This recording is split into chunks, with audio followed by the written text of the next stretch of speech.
প্রতিহিংসা করে হিংসায় বশীভূত হয়ে একজনের বাড়ি পুড়িয়ে দেন, ভেঙে চুরমার করে দেন।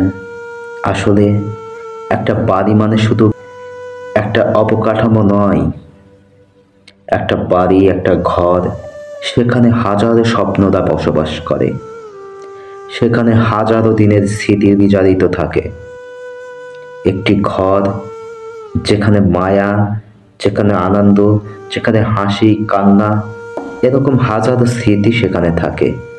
জানেন, অনেকে আছে জীবনে বাড়ি করতেই পারে না।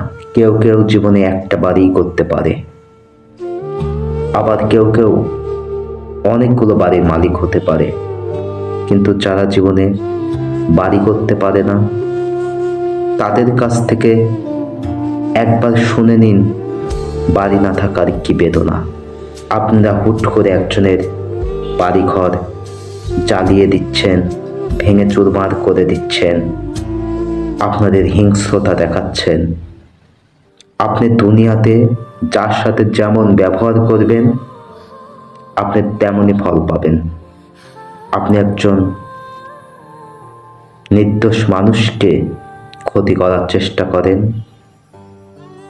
আপনারও ক্ষতি হয়ে যাবে।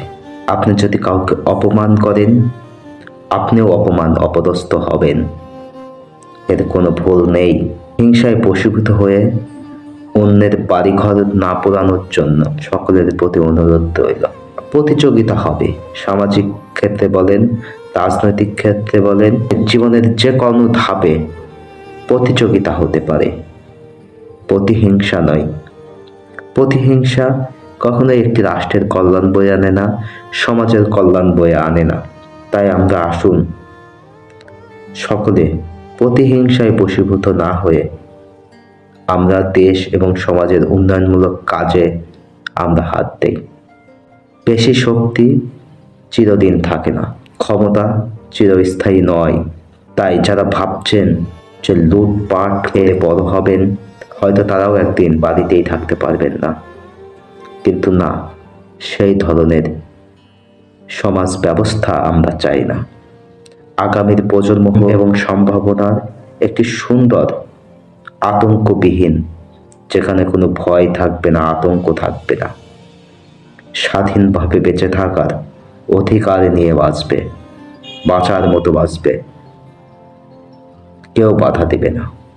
এমন একটি রাষ্ট্র, এমন একটি সমাজ ব্যবস্থা আমরা সকলে চাই।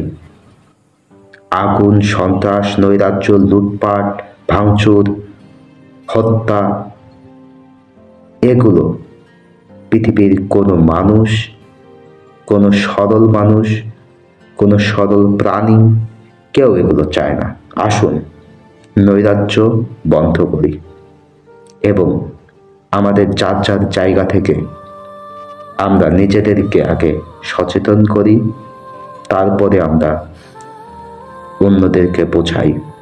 নিজে সচেতন না হলে, নিজে রাগ কন্ট্রোল না করতে পারলে আপনি অন্যকে কন্ট্রোল করতে পারবেন না।